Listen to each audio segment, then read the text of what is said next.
Ooh, the Golden Stallion is on the case, and you know that the BDSM studio is the place, baby, where it all happens. And, whew, you know, I was sitting in the studio doing some work on episode 300. Of course, ironically, when I say episode 300, now I kind of have to I have to differentiate.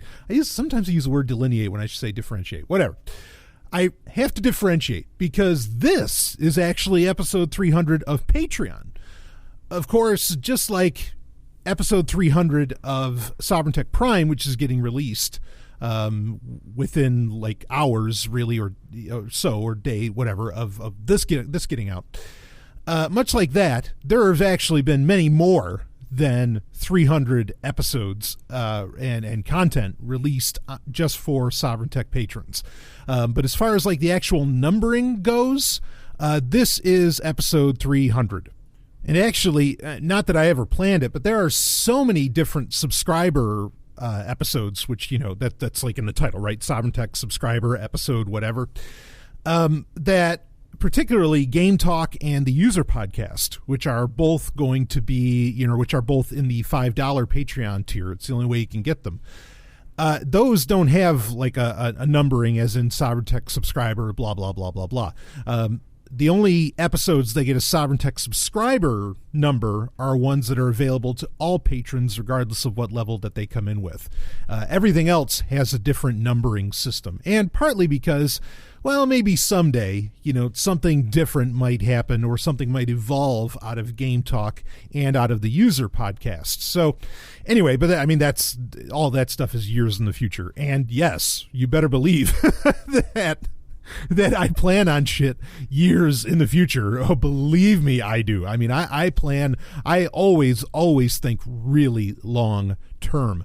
I mean, and if you don't want to believe me that takes things for year, or that I plan years, you know, we're pretty much in year 7 of Sovereign Tech, and where's I want to get into, there's something I want to talk about, but I'm going to get into this. I'll save it for a second. I have seen, now some of these podcasts, like some of the people, they stop doing these podcasts for very legitimate reasons because, you know, they have a path in life that they're going on, or they're, you know, whatever it is, and all that's, you know, fine and wonderful. But I have seen so many podcasts, especially in like, just that would come out of New Hampshire, that have just come and gone. I mean, and they disappear, you know, they're just, it's over. And like, they don't even tell you, and then they just go away. You know, Sovereign Tech's still here. Like when I say that I plan stuff for years, and even like projects, there's a lot of projects that I've been working on, honestly, for years. But I hope people still have confidence in it because, you know, as Morpheus would say in The Matrix Reloaded, you know, we are still here. I'm still here, right? So anyway, speaking of being here, so I was in the BDSM studio earlier today, and I don't know what the hell inspired me, but I started, you know, I was listening to music, and I said to myself, I'm like, you know, Stallion, let's put on some Tom Jones, shall we? Now, stop. Not what you're thinking. I mean, It's Not Unusual is a great song. You know, She's a Lady. I mean, they're all Darling Delilah, you know, great songs, right? Sure.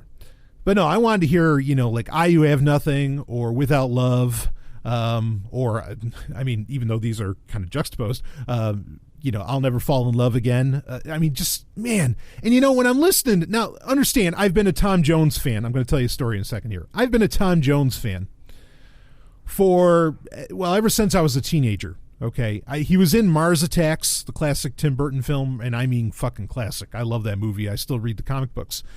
He was in Mars Attacks, and I was like, wow, this is so weird. Why, and so random. Why the fuck and this is before like random was a thing, like with Family Guy, where random became kind of a part of the program. Now being random is just stupid and annoying. But at the time it was novel, and it, you know, it was actually a cool thing. And to randomly have Tom Jones in Mars Attacks was, in my opinion, to this day, still fucking brilliant and wonderful. And like, I wanted to know more about this guy, and I wanted to listen to his music and everything, you know? I mean, and he did that a cover, as they would say in the music business. He did a cover of Kiss by Prince that was brilliant, you know, that kind of put him into the 90s a bit.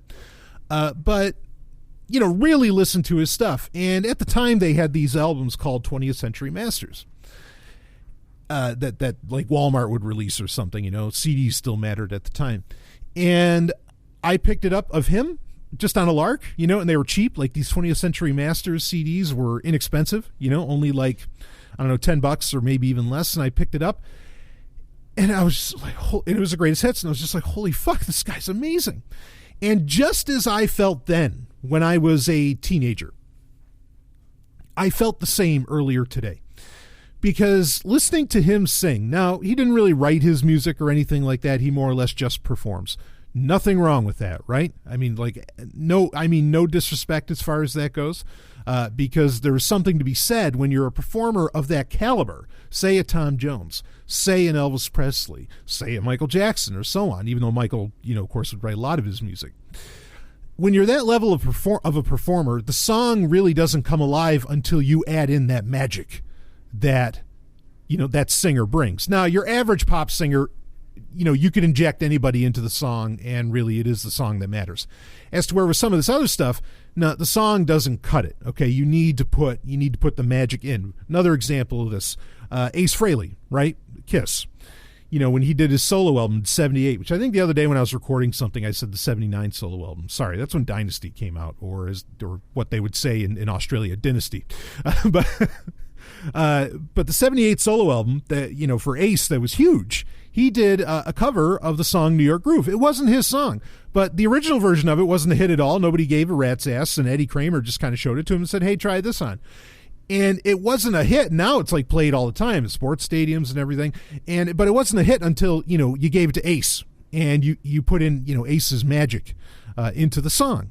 And that's something that happens. So, there's something to be said for when an artist just brings something that is so unique and so powerful in their performance that the song isn't really the song until they do it. So even if they didn't write it, if the artist wasn't the one performing it, it wouldn't fucking matter.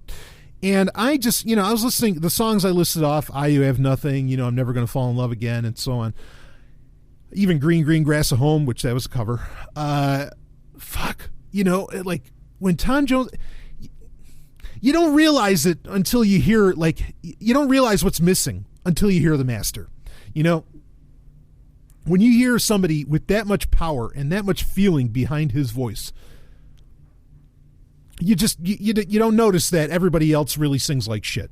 Or not everybody else, but you get my point. Most other people just sing like shit. There's really something to, and Tom Jones would call it soul, and I can call it nothing else. I don't know what to call it. I mean, I don't believe in the existence of a soul, but there's just so much soul. There's so much spirit in what he's putting out there and what he's belting out. And man, it just, cuts you quick. You just feel it. It's really, yeah. Anyway, that was, that was really something. But the story I actually want to share with you about that. So when I was a teenager and I was really into Tom Jones, understand I also, at the time, I had a 1998, Neon ACR, Dodge Neon ACR. Now, if you know what ACR means, you know that this isn't something to laugh about. That's a very serious car. That's not just some Dodge Neon. And in that, I put some very serious subs. I had a Rockford Fosgate subwoofer. I had a couple of JL Audio 10-inch subs in the back, running in mono, of course, because stereo is fucking pointless. You're just there for the pump anyway. Right. Anyway, there was this one strip in a little town called New Hartford, which, is known because, it might as well call it Consumer Town, because the only thing that mattered about it was that that's where the mall was, that's where all the shopping centers were and everything. Otherwise, the place is kind of meaningless.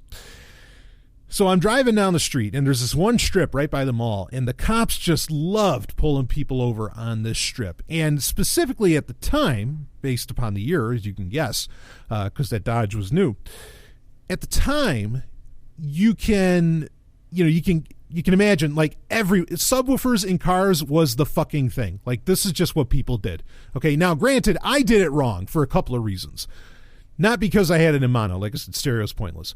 I did it wrong because I didn't listen to rap. Now, people can listen to rap. I don't care. I like some rap. It's fine. I'm not knocking anybody. But I got the fuck knocked out of me, quote unquote, not physically, but just because...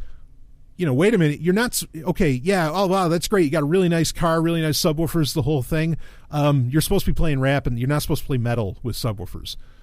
I didn't know. I was just trying to impress the ladies. I mean, it worked, but or kind of. When you're young, it's superficial, I know. But anyway, I would play metal or whatever. But man, when I got all hot and bothered about this Tom Jones album, right, that I mentioned, I started playing Tom Jones. And there I am, driving down the street, and I don't know, Daughter of Darkness or something might have been playing, which is kind of a little bit of a disco song, right? And it's hitting, driving down this one strip where the cops just, again, love to pull people over, especially, people that are, especially people blasting their subs. And, the subwoofers. And I get pulled over. And I pull over, I turn the car off, but I keep the stereo on and I just turn it down a little bit. And the cop comes up, I roll down my window, and he's about to ask me a question, and he just stops mid-sentence. And he's hearing Tom Jones. And I think it might have switched to the other song, and it went to like She's a Lady or something. And the cop says to me, "Are you listening to Tom Jones?" And I said, "Yes, officer. I mean, I was a teenager. I was rebellious, but I didn't really, I wasn't, so as anti-authoritarian as I am now. But and I'm like, yes, officer, I am." And the guy just starts laughing his ass off, and he lets me go. No ticket, no nothing. I mean, and this is the thing. In the town of New Hartford, they had a sound ordinance pretty much where, if it's such and so loud, they could, ticket you, I guess, for disturbing the peace. It was very commonplace. But when he heard that I was listening to Tom Jones, he's just like, "All right, you can go."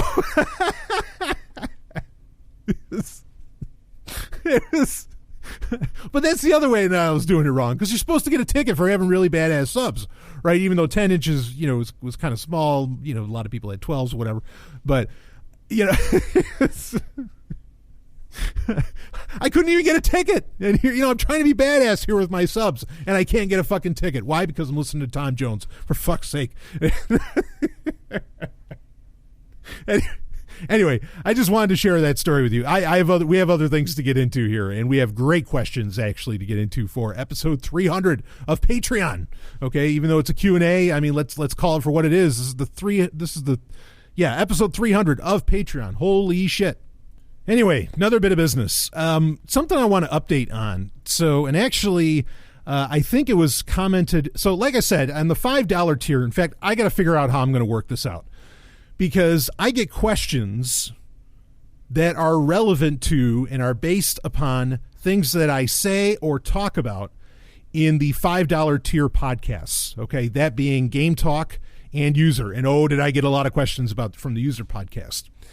And also there's comments that come up, like in, for Game Talk and so on, that I'd love to reference. So I don't know if I need to do, like, every once in a while when enough questions kind of build up, if I need to do a user Q&A at some point or once a month, or if I need to do a Game Talk Q&A once a month, because it's going to be weird because, there's approximately, even though we're down this month, but there's approximately 100 patrons for Sovereign Tech.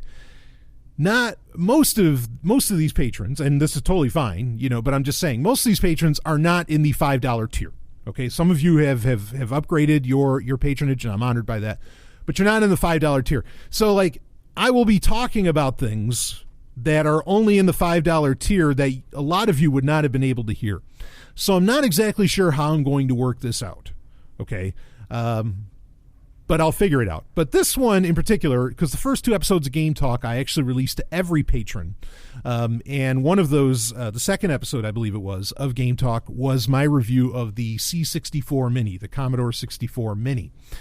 And actually, Robin Freebeard, my co-host on the Star Wars update for patrons, he brought up the point that he had seen that people were able to load multiple games onto a flash drive, because I talked about it in the Game Talk episode, that you have to name the file something very specific and you can only load one game at a time. I looked into this recently, and yes, Robin is right. Now, with version 1.1.4 of the Commodore 64 firmware, you can actually load multiple game files onto one flash drive and just play them, and you don't have to give them a special name or anything like that. Now, one challenge that comes along with that is some games, like one that I didn't mention in the review, that's actually one of my favorite series. There's like 3 or 4 of these for the Commodore 64 alone, that being The Last Ninja. Some of those are a little complex in how you can get them to load because they were often on 2-sided, 5.5-inch discs or 5 1/4-inch discs, right? And so, you have disc A and disc B, and that can be a little weird with the C64 Mini, but some of them can work. Not all, but some do actually work. And there have been various hacks of ROMs effectively and so on that will allow these to do that. But I just wanted to put that correction out there and let people know, because if that was something that, well, I get it, like that a lot of people were really, they might have been holding off because they thought, well, shit, that's great that I can, play my own games or something, or I can load my own ROMs, but if I can only do one at a time, that's a pain in the ass. Well, this is a system that is getting continually better. Also, something that's a little bit better, even though this is kind of complex, and boy, this is the next thing they need to fix. So that's one major hurdle that I think they fixed and did very well about. Was making it so that you could, have a ton of games on one flash drive. You could easily put the entire Commodore 64 library, on a decent flash drive, and it wouldn't take much space at all. Like on a 16-gig flash drive, you'd have room to spare, including room to play, some new games, say from like Cytronic Software that I'm a huge fan of. But yeah, anyway, so they also made it, there are certain controllers, because the controller still, flat out, the controller still sucks, okay, for the Commodore 64. Like the one that comes with it is horrible. If you take a USB adapter for a PlayStation 2 controller, that controller actually, the PlayStation 2 controller works pretty well. There's a Logitech controller that's wireless also that's called the F710. I think that works very well. I messed with the PlayStation 2 controller. The only thing is that you have to make some adjustments to some files to make the, any other controller work well with it. And that's something that they need to fix. They need to make it so that you can plug in. Honestly, what they need to do is they need to make it so you can plug in an Xbox One controller, with USB, or an Xbox 360 controller, and away you go. That needs to happen like yesterday. I think that's the one thing keeping this system from being an absolute 10.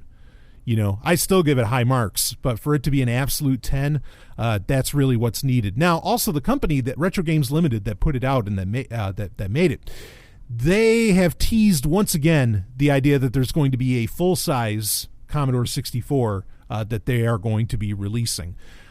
I hope so. And yes, I will absolutely, lay the money down in the future. I don't imagine this will happen tomorrow. Otherwise, I couldn't do it. But, if it's going to happen in the future, I would gladly lay down money for a full-size Commodore 64 with a working keyboard that they're teasing that it would have a working keyboard. And that's something I'm keeping an eye on. So, but yeah, the Commodore 64 got a little, or the C64 Mini got a little, a little sweeter as far as the deal goes, with the ability to, add on, or, to put in as many games as you want. Also something that works so that I don't know why I didn't exactly think of this. But yeah, if you hook up a USB hub to it, it'll work with the USB hub, and you can plug in 2 controllers, you can plug in a flash drive, you can plug in, a keyboard, because some games require a keyboard, like the V game and so on. And you can go to town. So having a nice slim, USB hub is like a 4-port hub is a great thing to have with your C64 Mini. So yeah, this system does just keep getting better, and I hope they continue to enhance. It's been about almost a month since we got a firmware update. I kind of feel like we're due for another one. At least they should keep the firmware updates coming into the holiday season, for 2018 at the very least, and then 2019 if they want to go full bore with the full-size Commodore 64, fine.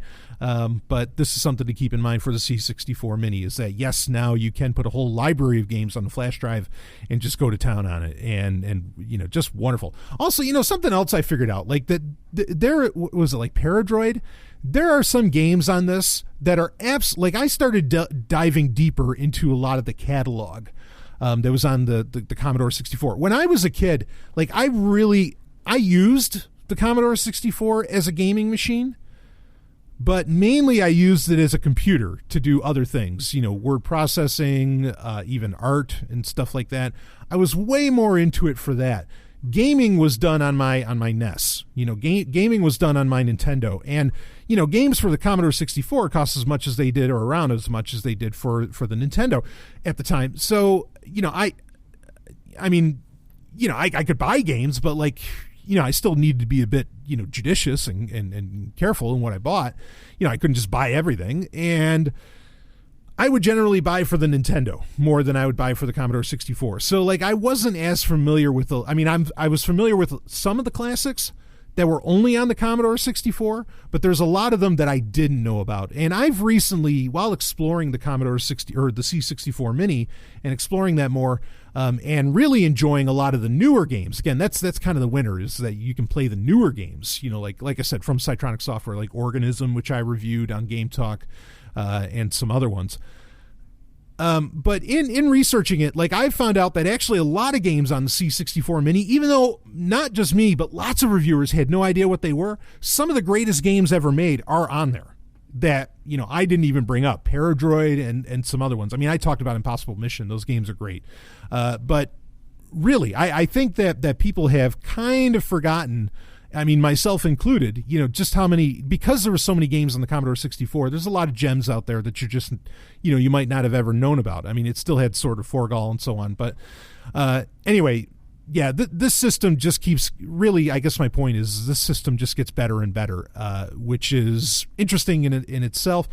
And, I was messing with it earlier today, too, to be able to talk about it here on the show briefly.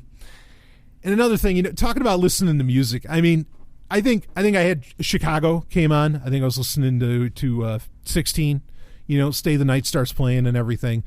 And, I'm putting on it, and I was rocking a different game by Cytronic Software, actually. What was it? Something Memphis. Oh, shit. Now I can't think. Anyways, like an Indiana Jones game. It was really, really fun. And I've said this before on Sovereign Tech Prime episodes, I know, but it just really struck home today. And that is, you can perpetually live in the 80s and 90s.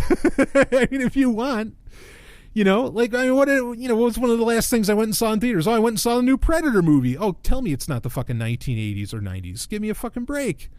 Or I'm rocking my Commodore 64, or I'm rocking, hell, my SNES Mini, or even my Neo Geo, or we'll talk about the 90s dream come true, or whatever. You absolutely can perpetually live. You could just lace whatever living space you happen to be within. You could just lace it with, you could use the latest technologies, plug in shit with HDMI and whatever, but, even the new movies are all sequels to shit from the 80s and 90s, or remakes, which don't bother with those, but sequels, sure. It's amazing. It's really, you don't even need VR. Fuck, that was one of the reasons, I'm still excited about VR overall, but one of the reasons that I was excited about VR was that, I could pretend that I'm watching movies in the 1980s and blah, blah, blah, or do whatever, and just imagine I'm in the 80s or 90s again. But you don't even have to do that. You can just live like that. You can buy shit brand new, off of Amazon or in stores or whatever, and you never have to leave those decades if you don't want to. Hell, you can get new music from people at that time. There's still tons of music coming out from the acts in those days. For fuck's sake, there's a new Aldo Nova album. What the hell? Well, kind of new. So, anyway, it really hit me. Just how possible that is. So, anyway, all right, let's get into some of our questions. I've been talking like half the episode about a bunch of bullshit, but let's get into the goods. So this is kind of this first question is sort of a twofer, and I guess we can get into it here. And bit of a tech question. Then we've got something that has to do with user podcasts, and then we've got a question that has to do with a little entertainment. So nice fun questions. We'll try to get to all three here, and then we absolutely have an album of the week. So okay, here, even though I had to do that big episode the other day where I just rattled off a ton of albums, just because otherwise I'd never be able to review any really, they'd be new albums, but I wouldn't be able to review anything that had just recently come out, since October of this month or of this year, but that being 2018. But anyway, Okay, let's read this. Let's read the question here. Hey, Stallion, I noticed you haven't been posting any more of your sexy art on the old Insta. And I guess, Instagram. And that you seem to have disappeared from social media entirely. Does that have to do with you quitting Facebook, or is there something more at play? Also, what kind of social media would you like to be on? What kind of social network would you like to be on? Thanks for all you do. So, okay. I appreciate these questions. I kind of don't want to, I've been talking about me for the past 20 minutes. I don't know if I want to talk about me that much, but okay. I could give you a little bit here. So the reason that I haven't been posting on Instagram, it's been a little while now, because that was sort of like the last place where I was even bothering to post anything. And partly was because it wasn't really related to sovereign tech at all. I have stopped that for, well, there's really a few reasons. One of them, sure, is to, more or less quit Facebook, certainly. But this is not a case where like a company did something that pissed me off. That happens a lot with a lot of platforms that I get on board with, is that a company will do something that just annoys the fuck out of me, and then I'm like, all right, I'm not going to mess with your shit anymore, Facebook did that themselves. Reddit kind of did that to a degree and whatever.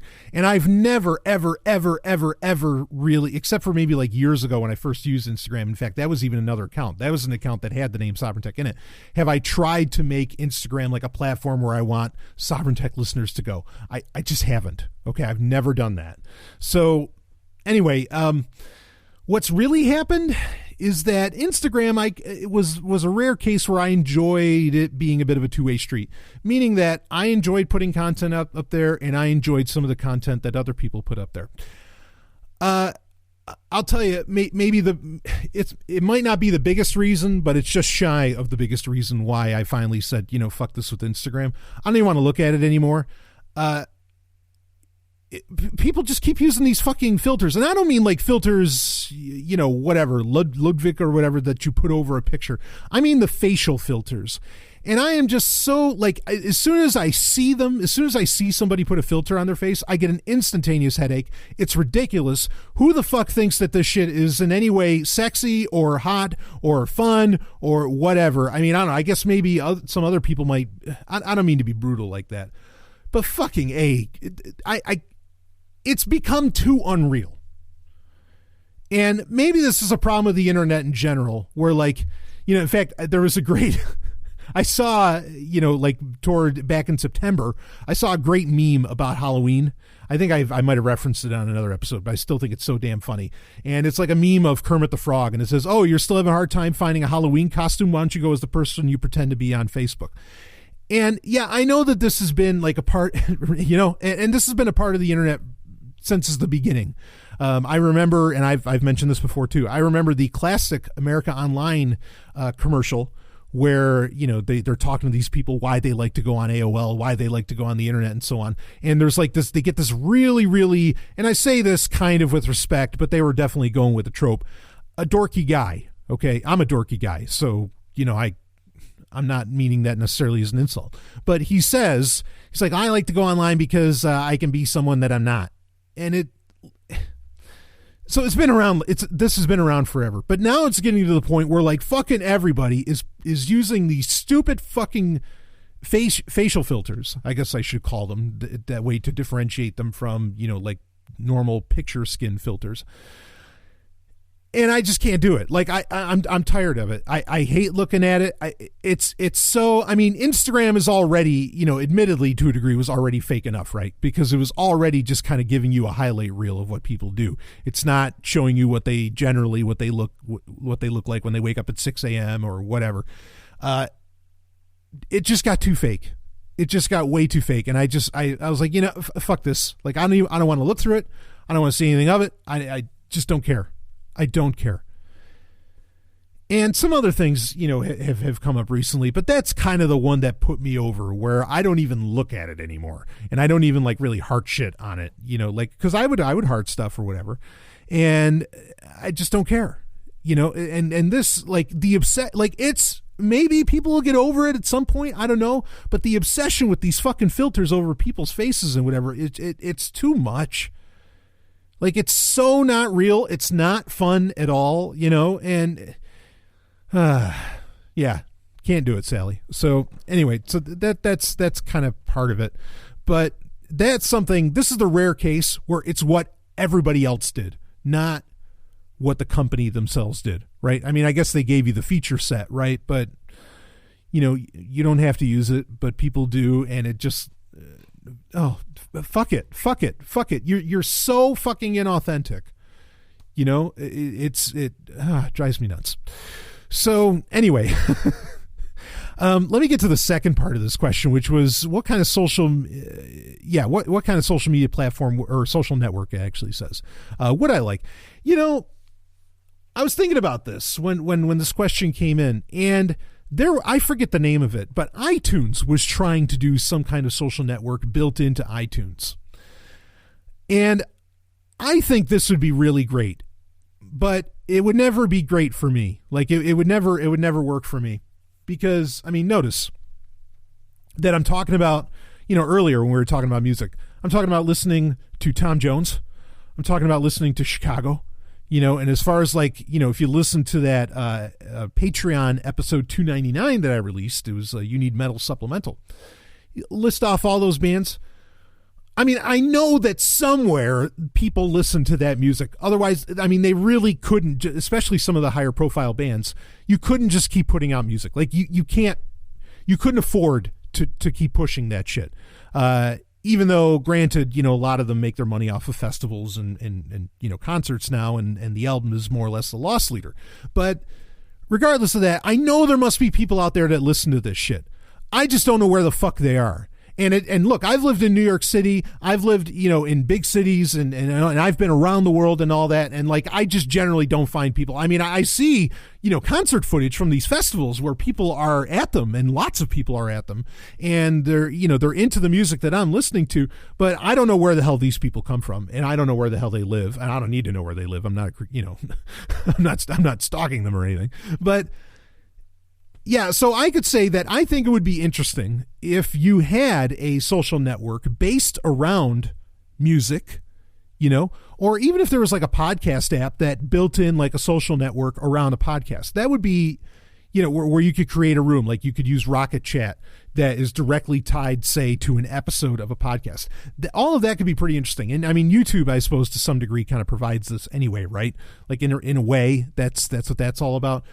But you know, something that had more of like the groups features and a lot of the feature set that Facebook actually allows for, you know, would be, again, like I said, YouTube sort of does this, but that would be kind of interesting to do that. But the problem is that, you know, something you realize with the music industry, especially, is that they would only, you know, if that sort of thing existed, say it was baked into iTunes or was baked into something else, it would really only exist for like Katy Perry, or I don't know, go down the list of whatever big name star that the record industry is pushing. It would not, or you know, the music industry is pushing. And please, I like Katy Perry fine. I'm not insulting her at all. But I'm also, you know, not going to hang out in on a social network based around her. But that's the thing, is that, like, you know, is there going to be one of these for Stan Bush? No. Fuck no, there isn't. Is there going to be one of these for Rick Springfield? Probably not. I mean, that's the thing, is that it would only highlight like the artists that the music industry is pushing, because all of these companies are just so in bed with each other. You know, the tech companies, the music industry, and then the government too, corporatism, you know, and so on. Like, you're never going to get any, speaking of authenticity, you're never going to get any authenticity, and you're never really going to like find, I think, that fan base around, you know, like, not the lesser, I mean, they're not lesser artists, and they're not even necessarily lesser known, but like the artists that the music industry isn't milking, you know, them to death over. Okay. And so I don't know. That's why I say this all the time. It's not like you can just go to some other social network. Social media itself is inherently flawed. It is inherently a problem. So anyway, I mean, I comment on stuff on Patreon, you know, and that's what I got. And I've dallianced with Discord and all that, but I'm reticent to like start anything else, really. I mean, I really, really am. So anyway, yeah, I hope that makes sense. You know, what I was saying is that, like, there just isn't going to be, there's no money in creating any kind of social technology around what I give a shit about.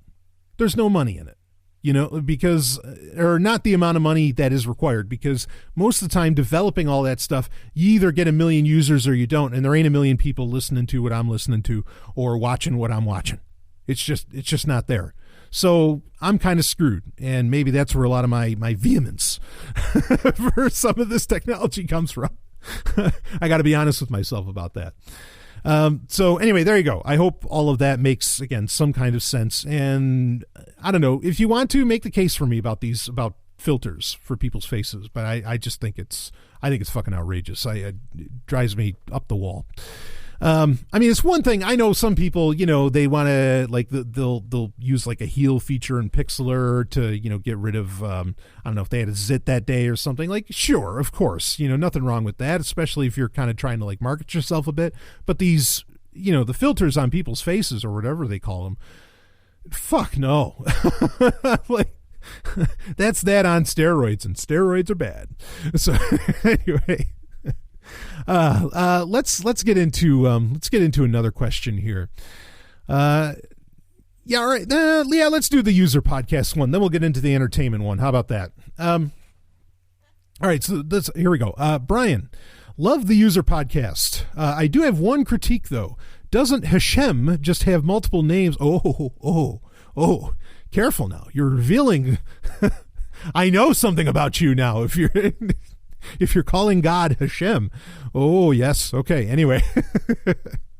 So for those that don't know, Hashem, that's Jewish. That's in Judaism, where, you know, they don't even want you necessarily to use, like, the term God. Like, sometimes if you go to certain, you know, sites based around Judaism and Jewish sites, they'll actually spell it G-D. They won't put the O, because, like, you know, it's considered even anathema to type out the name of God, even though God isn't a Jewish word, but, you know, like the actual word G-O-D, but they use Hashem. That's kind of like what's acceptable in its place. Anyway, so doesn't Hashem just have multiple names? And the reason it seems like there is a different God in chapter 1 and chapter 2 is simply because Hashem is using a different name.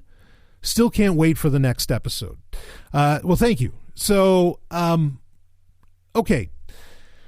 So in user podcast, again, this is tough. Like, how do I talk about something that not everybody's listened to? But I think I can very briefly sum it up. In the user podcast, I brought up the point that it seems like Genesis chapter 1 and Genesis chapter 2 are telling two completely different stories, two different events.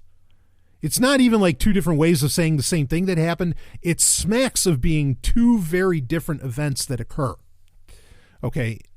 You know, in Genesis. In fact, like a lot of, shall we say, more honest translations of the Bible will put a space, like at like Genesis chapter 2 verse 4, letting you know that there's another story about to begin. You know, I mean, that, like, because, you know, keep in mind that, you know, these verse and chapter numbers weren't original. You know, they're not part of the autographs. They're not part of the originals. Okay, so. This is all added in later, and maybe they didn't do the best job of putting it together, right? Or, you know, of systematizing it. So anyway, a lot of honest translations will put a break there in Genesis chapter 2 to let you know that, you know, there's another story starting here. In Judaism, it is widely accepted that these are two different stories. It is not widely accepted that it's two different events, but it is accepted that it's two different stories. And, you know, a lot of rabbis will say, you know, like they will admit that it's kind of odd. There's some midrash that tries to explain it away. I mean, you get so far as like where various either rabbis or even priests or whatever has tried to explain what's happening in the first two chapters of Genesis. It gets to a point where, like, Adam doesn't just have, you know, Eve. He actually ends up having two or three. Yes, three wives, right? Because a lot of people know about Lilith. You have to explain Lilith because of, you know, the chapter in Isaiah where she's talked about the night monster. So who is this Lilith? And you find out that was the original wife, but it was made equal with Adam, and not apart, not made as part of him with his rib. Then you know, there's some Jewish folklore, shall we say, that explores the possibility of a second wife, and the second wife, problem that happened is that Adam sees God making this second wife. And because of that, he won't fuck her, which I guess we could understand if you saw somebody, being created from the ground up. No pun intended. So that's why in the actual chapter 2 Genesis account, when God makes Eve, he has to make it as a part of Adam, so that way it's not a repeat of Lilith. And then also he puts Adam to sleep when he's making Eve, okay? Because he doesn't want Adam to see him in the process of creation. Otherwise, he won't stoop this gal, okay? Right? I mean, that's the basic gist here. So you have a lot of stories that try to have all of these, come together and make sense, but they're just that. They're not actually Torah. They're, it's really, it's folklore, effectively, and attempts by rabbis to make sense of certain things. Where I think the thing that makes the most sense is that they are literally two different stories. And yes, now to get to your question, okay, could it just be that they're using different names of God? Of course. That's entirely plausible, that, just because God has so many different names, Adonai, Elohim, the Tetragrammaton, and so on. Just because God is, in fact, actually, in Rabbinic Judaism, effectively every word is a name for God. So, and then you could get into more mystical aspects where, there's, the 120 character or letter name of God. I mean, there's a lot of, there's tons of different names for God. But in a very literal sense, you could talk to some rabbis who would tell you, no, actually every word in Torah is God. So you have a million different names of God, however that adds up, however many letters it adds up in Torah, or quote unquote the Old Testament. So, but anyway, now to answer this question though, I think the idea of God having very different names. Now you can say that it's just, these are just different names for God, but it's all the same character, blah, blah, blah, blah, blah. And again, a case can be made for that, but I think that the reason that there are different names in the first place, and the Tetragrammaton isn't just used without its vowels across the board in Torah, is because it's pointing at the fact that a lot of these things are borrowed from other cultures, and it's this amalgamation of, and oh boy, there's so many, there's things I want to save for the user podcast that we're going to talk about in the future, like how literally the Israelites lost the 5 books of Moses and then they find them again. Nothing weird about that. And it's right in Torah where they talk about how they found it again. It's the weirdest damn thing. It's the weirdest bit of self-referential, business that you'll ever find in history, if it's true. That's all actually history, which I think huge chunks of Torah is genuine history. Okay. But anyway, so as far as with the different names of God, I think that the reason that there's even different names, again, is because this is a remix of a lot of different stories from other cultures, all kind of baked in. You have Canaanite stuff, you have Egyptian stuff, Babylonian stuff, maybe Sumerian stuff, whatever, all that and look, when you read some ancient Sumerian texts, even the concept of Eden, right, the Garden of Eden, paradise in Sumerian, it's Edin. Just the pronunciation doesn't matter how it's spelled. The pronunciation alone is exactly the same. There's so many similarities. It's fucking odd. And I really think it's because that is some kind of, if it's a later creation or what, that's another conversation to be had. Keep in mind, like I said in user podcast, the oldest book in the Bible isn't Genesis. It's actually Job. That should bring some pause to you, okay? But it just goes to show that, these texts weren't really kind of put together until later on. And it's funny because Job doesn't show up till well after, the Pentateuch, after the first 5 books and everything and much else that happens, within Hebrew history.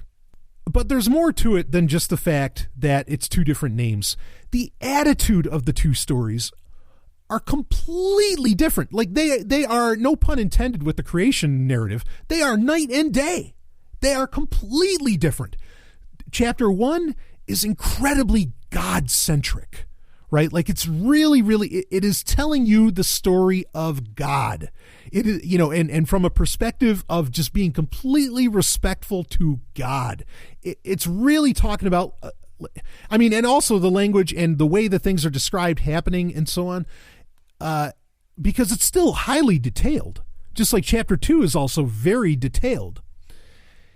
Because it's even bothered to be separated, and because the attitude of the creation, of the way creation is written in chapter 1, that's part of what, and then just add in the fact that there's a different name being used. It's the same name throughout, but it's a different name.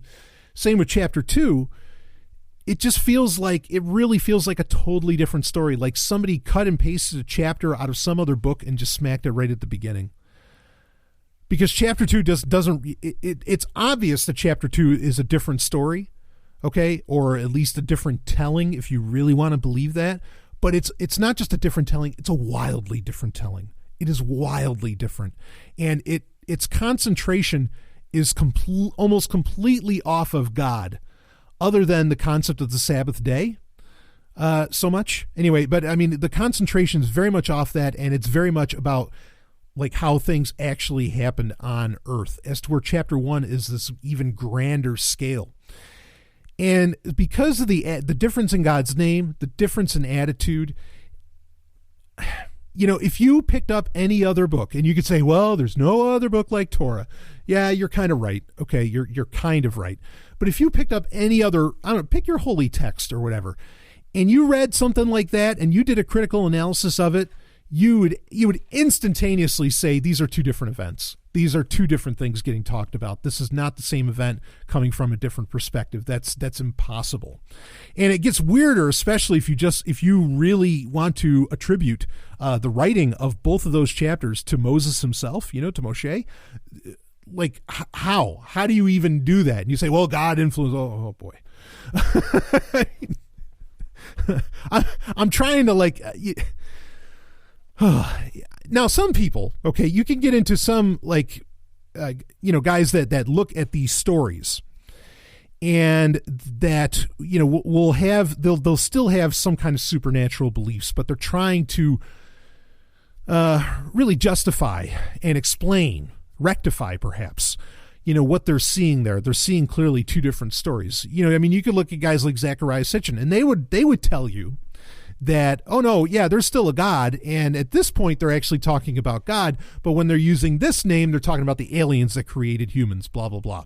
And they'll try to explain it that way, but they'll say that at some point there's still this God. Now, that kind of, okay, I don't dig the whole ancient alien thing. I'm not an ancient astronaut theorist. I don't think aliens have ever been to Earth. For some reason, I have to keep repeating that, but there you go. I'm not buying into what these guys are saying, but I'm saying that is a theory that would fit the narrative, because what you find out is you are talking about two very different things. In one instance, you're actually talking about a creator God, or this like much larger universal God. And then in the other time that they're using a different name, and people want to get into that Elohim is actually like a term that's plural. Like Christians like to say that to somehow get you to think that it's referencing the Trinity or something. You get guys like Sitchin and Von Daniken and some others who would say, well, that's because it's talking about an entire alien race. It's not just talking about a God and so on. It gets into weird places with all that, and you can run forever on all these different ideas. But that kind of fits the facts a little bit better than the explanation that, or, even the Gnostic explanation that at one point it's talking about the demiurge, at the other point it's actually talking about the more universal God. The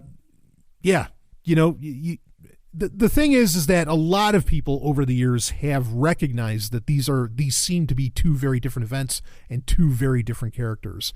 And people have been theorizing that for literally thousands of years. This is not like some new trick by Satan or something, okay? I'm a new trick by Satan, but sorry. No, it's just not. And again, a lot of people have brought this up. I'm far from the first one to do so. But I don't think a lot of people realize it regardless, even if it isn't necessarily a new idea. So again, it's not just about the names. It's also the attitude is just so dramatically different from the rest of the Genesis account that it you can't help but feel that there's something else there, or like that comes from somewhere else. That is a completely different story that either belonged to another book, and hey, maybe it belonged to some lost, Jewish book or some lost Hebrew text, which is entirely possible because, the Torah, Torah references a lot of other books that aren't in the Bible, that aren't in Torah. There's the books of the wars of the Lord. What the fuck is that all about? There's the book of Jasher. There's quite a few that are talked about in Torah, but we don't have. I mean, there's people who claim to have found it and they say they wrote it and so on. Or, you have the book of Enoch, which we kind of have and is supposedly supposed to be part of it, blah, blah, blah. But, maybe that's something ripped from that, and that could possibly be an explanation. But until we have that kind of evidence, the textual evidence that we have is that those are just two totally different things going on, like just two totally different things. So hopefully that, that explains my position. Again, you called God Hashem, the person that wrote in. Obviously you're Jewish, or at least you practice aspects of Judaism in some sense. Most rabbis have no problem admitting that these are two different events, or that these are two different creation stories. And some of them are willing to, well, they'll kind of translate it as ways of, not that there's two different gods, but they'll translate it as ways of explaining, like, how the Big Bang happened. And I got a lot of questions about like what other evidences are against the Big Bang. There's a lot.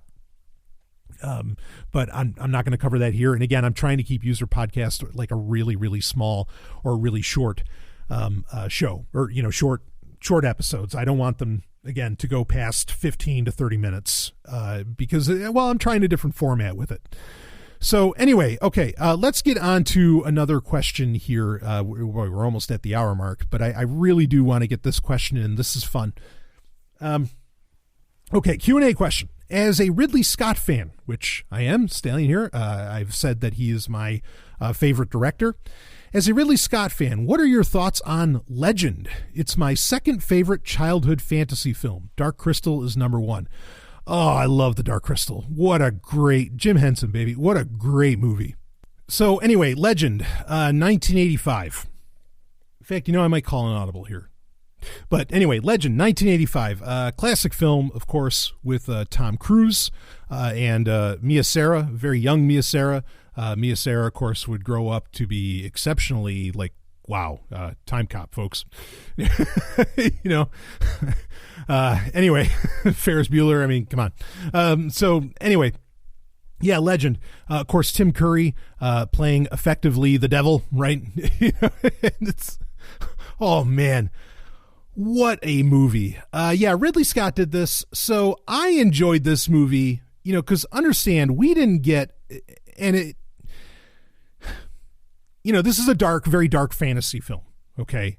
Unicorns. I mean, you get the whole thing in this. And we didn't get, what was it, 2000? Around 2000 or 2002 or so, when the DVD release of the director's cut came out. We didn't have the full edition of this film. Like, Ridley Scott had really chopped it down to, I think, like around 80 minutes or so. I think he ended up chopping it down to, as to where originally it was like an hour. It was over 2 hours.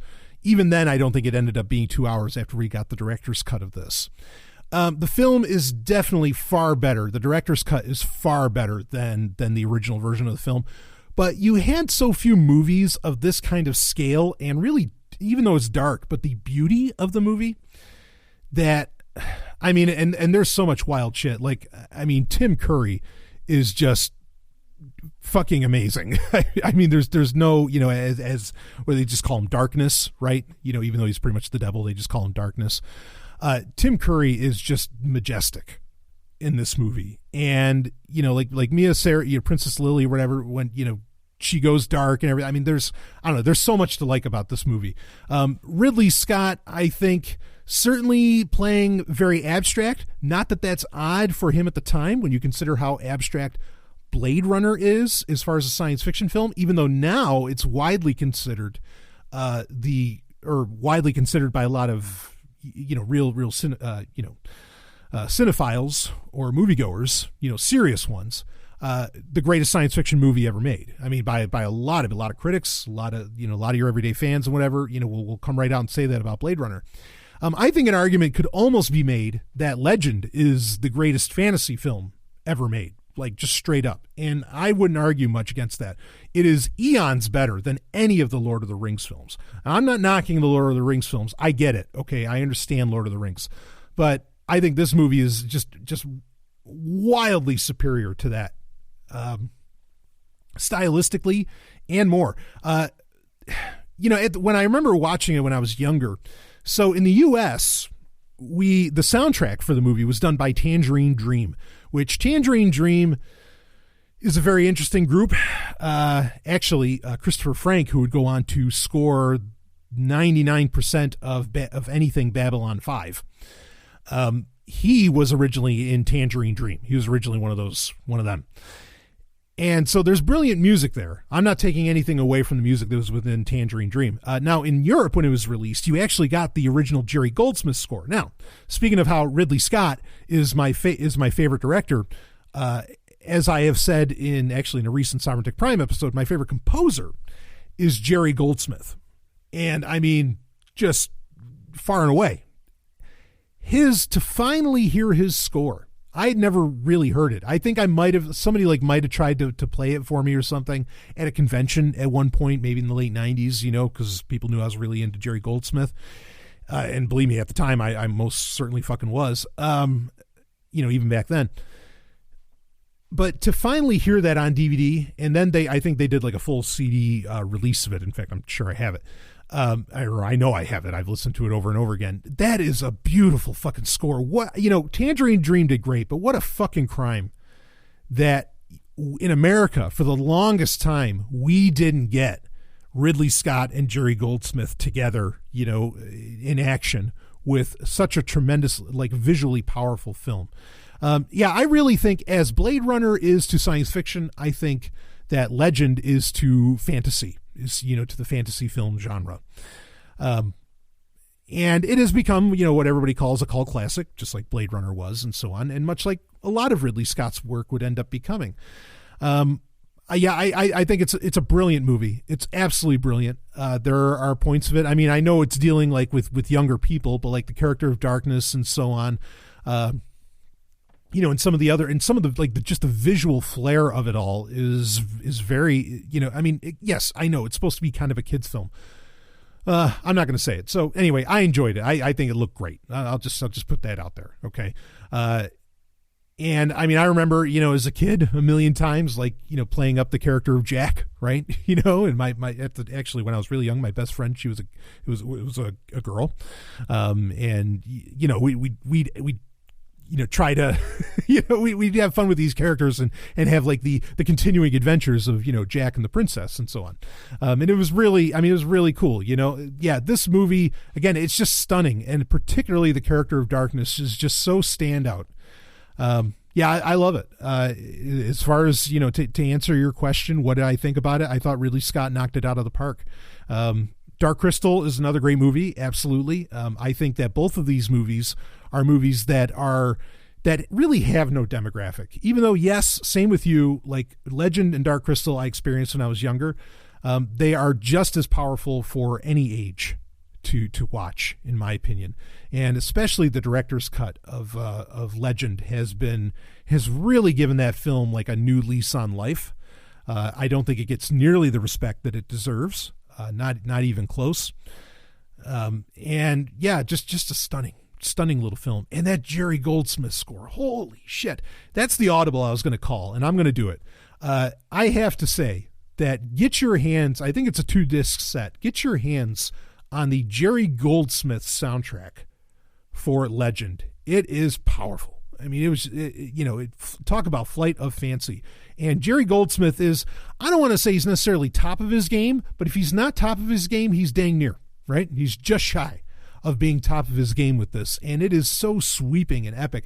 And like the Tangerine Dream music was cool. And I remember it very fondly and thinking about like how it kind of like almost felt magical. But, when you grow up and you're like, you want to hear the big stuff, like Jerry Goldsmith really can do.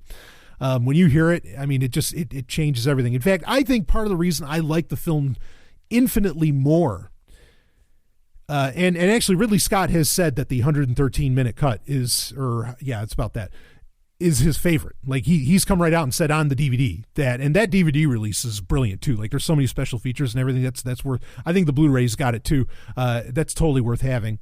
But Ridley Scott has said that's the official version, just like he's done 20 different versions of Blade Runner as well. But regardless, that's the one, and I think he's spot on. And having Jerry Goldsmith's score in there, no offense to Tangerine Dream, I think made the movie even like twice as powerful and twice as enjoyable for me. So big fan of Legend. And I would be remiss if I didn't say, because even when I was a kid, I liked Darkness more than I liked Jack. Not that I got to role play as Darkness, but I like Darkness way more than I like Jack. I would be remiss if I didn't say that movie might have been, thinking about it growing up, because I watched it over and over again. I think that might have been very influential on me. And you can imagine why. Just take one look at Darkness, and I think you could kind of get it. So yeah, great movie to bring up. If anyone listening to this has never watched this movie, definitely get your hands on either the Blu-ray because I don't know what version they put out there, like on streaming services, if they even have it on streaming services, because fuck them. But if they're out there, make sure you're watching the one that's almost 2 hours. And I mean, you're in for a hell of a ride. And I don't mind saying it. This is a far better film than any of the Lord of the Rings. Far better, and we don't get movies like this anymore with this kind of scale.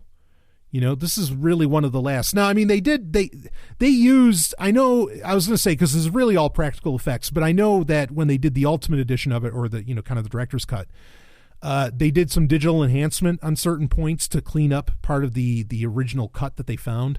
So yeah, there's some digital effects in it now, but it's really just to clean it up. Otherwise, this is a very practical effects film, and it's just on such a huge scale. It's so epic.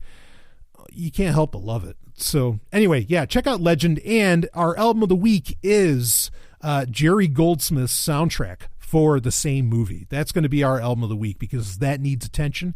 And if you haven't watched this movie in a long time, it's time to watch it again. Get it with that Jerry Goldsmith score. Tangerine Dream stuff is good, but it ain't great. Jerry's work was great, as always. So anyway, that'll be it for this Wednesday Q&A. We're over the hour mark. But I did get to all three questions that I wanted to get to, and I talked and I bullshitted or just talked about whatever for the first bit. So, or 3 or 4 questions, I guess. So anyway, wow, what a great episode 300. Of course, thank you to all the patrons. I haven't said this in a while. I want to say it again. Thank you to all of the patrons who have been with the show for years. Thank you to the patrons that have just, that have really been a part of the program for so long. And I know there's a lot of you that have listened to all 300 episodes, and I can't believe that. And I love you for it. And thank you for your support. Do a little Bartles and James commercial there. Thank you for your support. But really, thank you. And you really get me through all the times, good or bad. Knowing that you're out there and that you just listen to me rattle this stuff off and that you ask me questions and want to know what I think about things. It really does mean everything to me. So anyway, that's it for this week's Wednesday Q&A. And of course, episode 300 of Sovereign Tech Prime was coming out a little bit late this week, but you'll get it. Don't worry. And 301 will come out like right on its heels. We won't skip a beat. You won't miss an episode. So I will see all of you on the other side.